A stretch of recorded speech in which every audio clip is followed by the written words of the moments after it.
It was supposed to be an ordinary day, a calm Saturday morning in the Florida Keys. The weather was warm, the water smooth, no storms on the radar.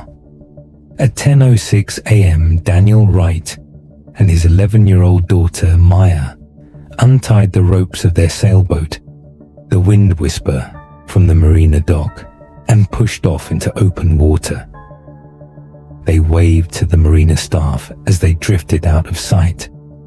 The sky was wide, the sun already rising, but they never came back. There were no distress calls, no reports of engine failure, no flares, no debris, just silence. And in that silence began a mystery that would haunt 3 states, dozens of investigators, and a family frozen in time for over a decade. Daniel Wright was 42 at the time, divorced, quiet, known among locals as a meticulous sailor and a committed father. His daughter Maya was full of life, sharp, curious, brave beyond her years. The ocean was something they shared. Sailing was their language. The day they disappeared, Daniel had partial custody. It was his weekend. Maya's backpack was packed. A notebook, binoculars, a small camera. The kind of stuff an 11-year-old brings when adventure is expected. CCTV footage from the marina captured their departure. Daniel adjusting the sail. Maya tying her favorite pink bandana around her head. The timestamp read 10:06. The marina logbook had the entry, Wright, 2 persons, departed 28. B. Nothing unusual was noted. No cause for concern. Wind Whisper was a modest sailboat, about 26 feet, family owned. No history of mechanical problems. According to maintenance logs, Daniel had the boat inspected just 2 weeks prior. Everything was in working order.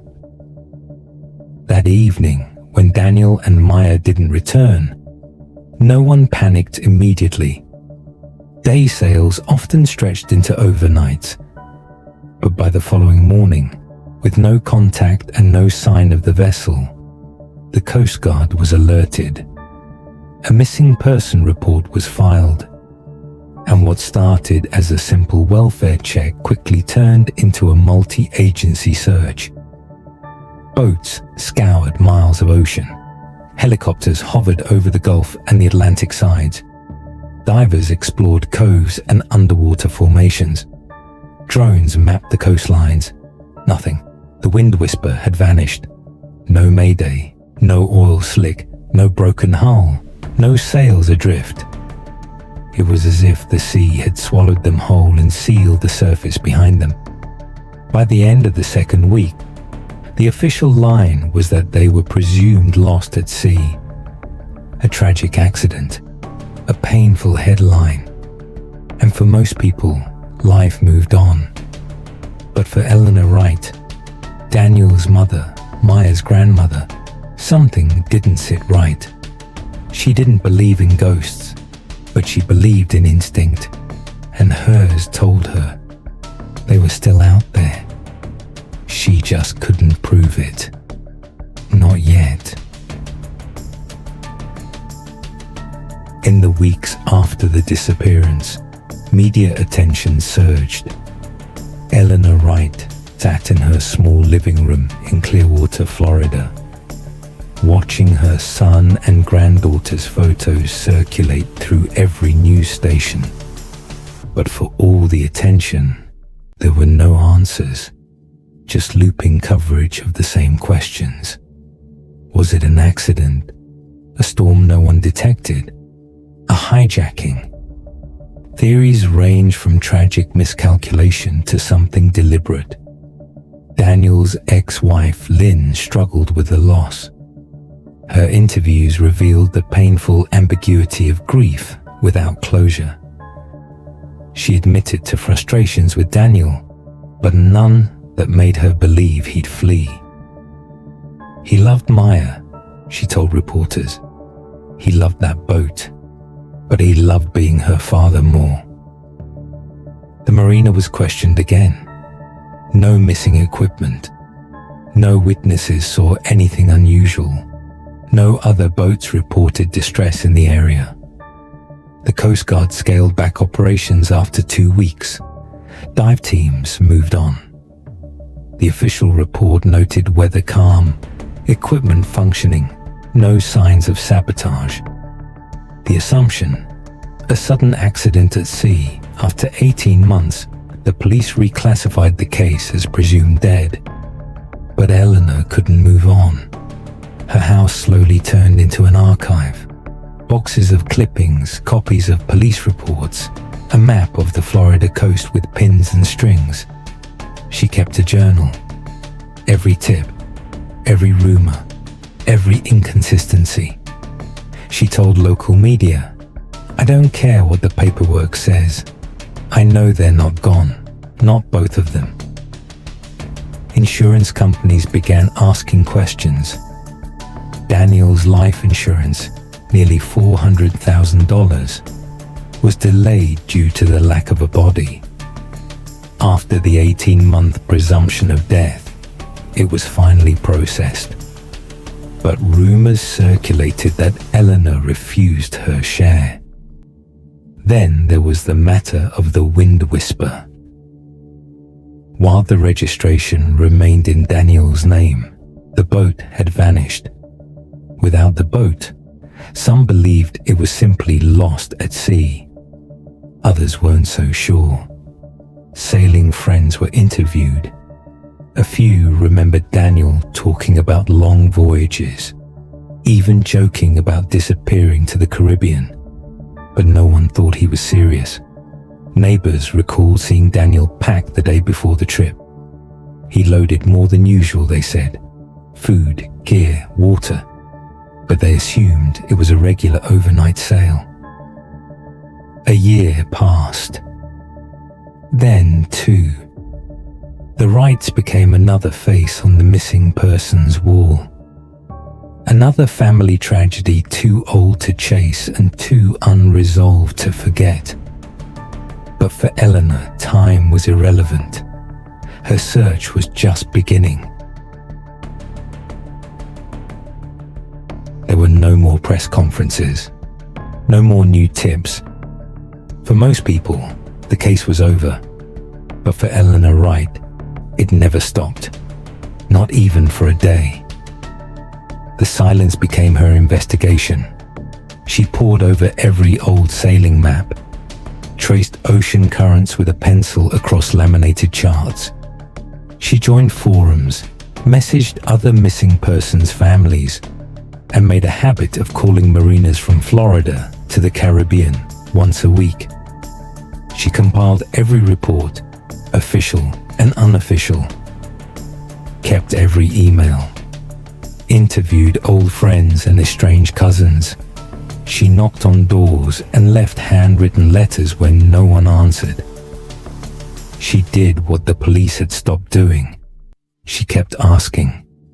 Daniel's background gave her more questions. He was responsible, methodical, the kind of man who folded his shirts before putting them in a suitcase. His finances didn't hint at escape.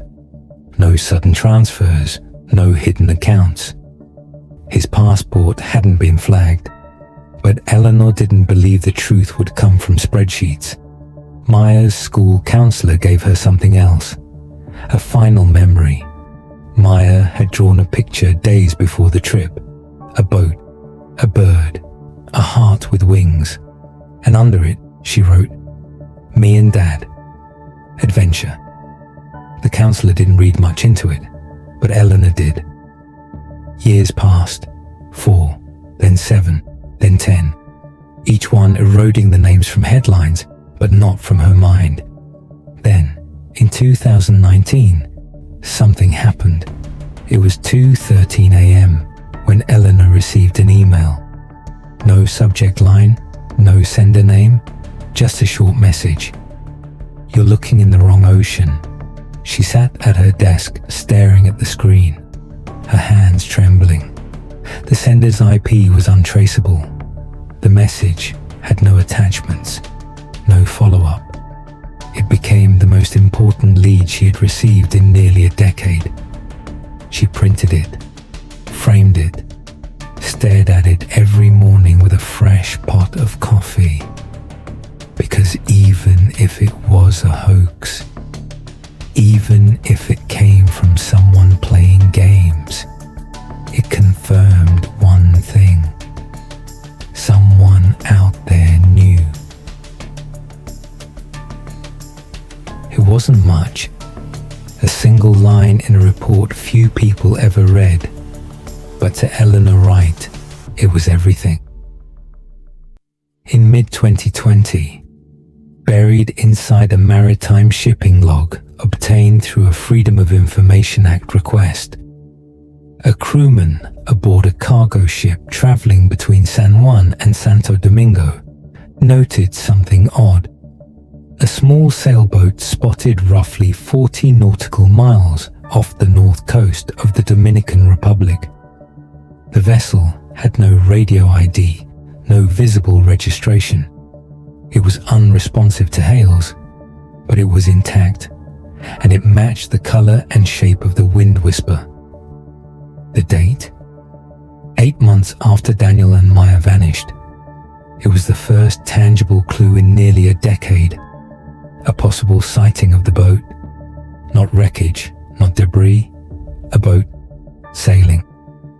Eleanor dug deeper. She called Caribbean ports, tracked customs entries, searched for marina slips and fuel purchases made in cash. She spoke to charter operators, dock hands, expats.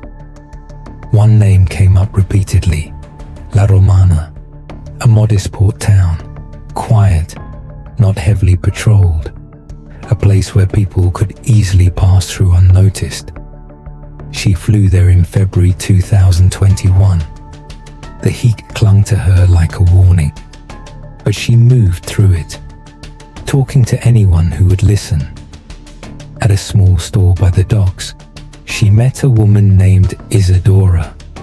She remembered a man and young girl, American, reserved, who came through about 9 years ago, paid in cash, bought fishing gear and medical supplies. The girl had a bandage on her arm. The man, quiet, alert, barely spoke. Isadora couldn't remember their names, but she remembered the sailboat. It had a woman's name, she said. Whisper, I think, something like that. The pieces began aligning. Slowly. Then came a break. A retired diver, Jorge Ramos, contacted Eleanor through a local fisherman. He said he'd found a broken GPS unit caught on coral just off the coast of Turks and Caicos. About a year after the initial sighting, he kept it, hoping it might one day mean something. Eleanor brought the device back to the US. A friend of hers, a computer repair technician, managed to extract a small amount of data. The coordinates were scattered, fragmented, but one set stood out, a point just northeast of Hispaniola. The timestamp placed it roughly 10 months after the disappearance. A sailing route was beginning to form. She took everything to the authorities: Homeland Security, the FBI, local police. No one followed up. No resources, no jurisdiction. Too old, too cold. So she turned to someone else. A man named Patrick McConnell, a retired private investigator with maritime experience, known for helping families of the missing when no one else would. Together, they sat down with maps, GPS data, and eyewitness reports. They reverse-plotted possible sailing paths, taking into account ocean currents, winds, weather data, and refueling stops. What emerged wasn't random wandering. It was navigational intent. Daniel wasn't lost. He was moving with purpose. But why? Was he hiding? Protecting Maya? or running from something much bigger? Eleanor and McConnell reviewed Daniel's last weeks before the trip. His calls, his bank statements, conversations with friends. There were no clear red flags, but the $80,000 cash withdrawal lingered in their minds. And then Patrick asked something that would change everything. What if he wasn't running from the sea, but from someone on land? Eleanor's silence said more than words. What Eleanor found next changed everything. It began with a conversation. McConnell had reached out to a former federal investigator who had worked a financial crimes unit in Miami during the late 2000s. Daniel Wright's name came up in an old sealed file, not as a suspect, as a witness. Daniel had worked briefly as an IT consultant for a firm that was later tied to a series of offshore banking violations. A shell corporation set up, millions in laundered money. The case had quietly fallen apart due to a lack of cooperating witnesses, but before it collapsed, Daniel had reportedly agreed to testify, and then he disappeared. This detail had never been part of the original investigation. No one in law enforcement had connected the financial case to the disappearance of Daniel and Maya Wright. Officially, the two events had remained separate. Unofficially, McConnell and Eleanor believed they had just uncovered motive. They gained access to court transcripts, subpoenas, and heavily redacted internal memos. A pattern emerged, one that suggested Daniel was not only scheduled to testify, but that his statement could have jeopardized high-profile banking executives. The case had enemies, quiet ones, the kind that watched, the kind that waited. Eleanor began to rethink everything. Every sighting, every silence, every delay in the investigation. Why had no one looked into his background more deeply? Why had the life insurance payout been so contested, yet no one flagged the sudden cash withdrawal? Why had the FBI never stepped in? McConnell traced the $80,000 Daniel had withdrawn. Most of it was pulled in cash from separate accounts, in chunks designed to avoid triggering alerts. Structuring. The question wasn't just what he was running from. It became who. And then there was Rosa, a name that surfaced in an unrelated customs report from the port of Santo Domingo. A woman matching her description had been listed as a crew member aboard a private vessel arriving from the Bahamas 6 weeks after Daniel and Maya's disappearance. Rosa had no digital footprint connected to Daniel before the trip. No shared addresses, no shared phone numbers, nothing. But Eleanor found something the algorithms had missed. A photo, buried deep in Daniel's social media archive, tagged by someone else. A company picnic from 6 years prior. Daniel, a small group of co-workers, and in the back, a woman who looked like Rosa. Same eyes, same hair, same half smile. She hadn't been a stranger. Further digging linked Rosa to a man later indicted for smuggling contraband between Florida and the Caribbean. Nothing ever tied her directly, but the company she kept spoke volumes. The theory became unavoidable. Daniel wasn't fleeing a storm. He was bracing for one. Eleanor pieced it together like a puzzle. He knew something. He saw something. And Rosa, either she was part of his escape plan or someone he had no choice but to run with. What's clear is this: Daniel didn't plan to vanish. He planned to protect. place long before the marina's security cameras ever caught their last known image. It arrived without warning. No postmark, no return address, just an off-white envelope, slightly weathered by sun. Inside, a letter written in blue ink, on lined paper. The handwriting, unmistakable. It was Maya's. The opening line was simple. "Dear Grandma, I hope this reaches you." Eleanor sat down at her kitchen table. The letter spread out beneath a flickering overhead light. She read it once, then again, then again. The words were deliberate, clear, a tone too adult to be fake, but too intimate to be anyone else. Maya wrote of years spent in hiding, of traveling from island to island, of a man named David who was always watching the horizon, her father, Daniel.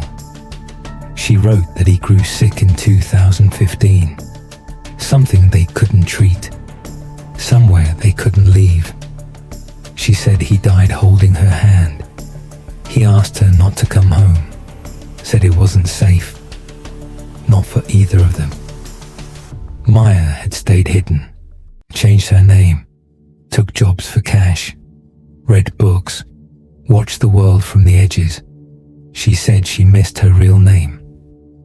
At the bottom of the letter was a location, a village in northern Venezuela. Tucked inside the envelope was a photograph, weather-worn, faded. A girl, barefoot, standing outside a modest wooden home. Older, wiser, but the same eyes, Maya. Eleanor clutched the photo like a relic, her breath caught between joy and suspicion. Could this be real? Could it finally be her? She had the handwriting analyzed by a forensic document examiner, compared it with school papers and birthday cards. The expert's conclusion, 97% certainty, a match. But that 3% haunted her. Was it a trick, a cruel hoax, or something more complicated? McConnell weighed in. If it's not her, it's someone who knows her, and that alone is worth chasing. Eleanor agreed. For the first time in years, there was a lead not built on fragments or speculation, but a voice that had once called her grandma. She packed a small bag, reached out to a documentarian she trusted, and booked a ticket to Venezuela. The journey wasn't about closure anymore. It was about truth. And this letter had cracked the silence. They arrive at dusk. The village isn't marked on most maps. It's a place passed through, not arrived at. The streets are unpaved. The air smells like salt and wood smoke. Eleanor clutches the photo, the same one of Maya, in front of a wooden house. She shows it to a local boy. He points, no hesitation. The house is still there. It's aged. A coat of turquoise paint flakes away. A wind chime dangles crooked by a window. There's no door, only a curtain. Inside empty. Dust-covered shelves. A chair turned on its side. A rusted oil lamp. And on the back wall, faint pencil marks charting a child's height. One marked M, one marked D. Eleanor breaks down. A neighbor approaches, middle-aged, speaks softly. Yes, he remembers them. A man and a girl, called themselves David and Maria. They were quiet, kept to themselves. He fixed boats. She helped in the kitchen. When asked when they left, he pauses. They didn't leave. He passed. She disappeared one night, never came back. Another villager mentioned seeing a foreign man buried behind the church. No headstone, just a wooden marker. They go, it's overgrown. But the initials carved into the wood, DW, Near the marker lies an old tin box, barely visible under a pile of brush. Inside, a notebook. Daniel's. The writing is weathered but readable. It begins years ago. Small entries. Boat repairs, daily meals. Maya's drawings. Then it changes. One page stands out. She's starting to ask about home. I don't know what to tell her. I just know I can't let her go. Another. I think they found us. Saw a drone last week. If you're reading this, tell her. I never stopped protecting her. The final entry. If she ever finds this, tell her I did what I had to do. I had to protect her. Eleanor clutches the diary like a lifeline. Locals gather. Some offer food. One hands over a school ID card. Weathered. Maya's old photo on the front. Alias, Maria Alvarez. It's her. The documentarian captures every detail. Not for the world, for Maya, if she ever sees it. Back at the shack, Eleanor finds a faded scarf, pink, with tiny embroidered turtles. Maya's favorite. She sleeps there that night, on the wooden floor. The same floor where they once shared breakfast, where Maya read books, where Daniel fought his last days. The wind howls through the gaps in the planks, but Eleanor finally sleeps. For the first time in over a decade, she is in the same place her son and granddaughter once stood. She doesn't need to find Maya now. She knows Maya survived, and she knows Daniel kept his promise. It was never about closure. Not really. It was about knowing, about truth, no matter how quiet, no matter how far away. The DNA results arrive within weeks. The handwriting from the letter, the scarf, the school ID, all led to one inescapable answer. It was Maya. Eleanor holds the confirmation letter. Her hands tremble, not from fear, from relief. A few days later, a package arrives. No return address. Inside, a voice recorder, a note attached. Play this alone. Eleanor presses play. Maya's voice. Grown, yet familiar. I know you have questions. I wish I could answer all of them. But he told me never to make contact. Not unless it was safe. It's still not. But I needed you to know. I'm okay. He died protecting me. He never stopped being my father. She pauses in the recording, a deep breath, a catch in her throat. You saved him by believing in him, just like he saved me by disappearing. I love you, Grandma. Please don't try to find me. Not yet. Silence. The recording ends. Eleanor doesn't cry this time. She smiles. Not because it's over, because it matters. Because somewhere in the world, Maya breathes, lives, remembers. The FBI reopens the case quietly, not to pursue, but to document. Daniel is no longer presumed guilty. Maya is no longer presumed dead. In her community, Eleanor speaks at a local vigil, not about loss, but about endurance. She shares a single line from Daniel's diary. If she ever finds this, tell her I did what I had to do. I had to protect her. The camera pans over the ocean. Endless. Still. A soft narration closes. Sometimes the truth doesn't return in headlines. It returns in whispers. In the quiet corners of the world where love never stopped looking. And where those lost weren't lost at all. Just waiting to be seen.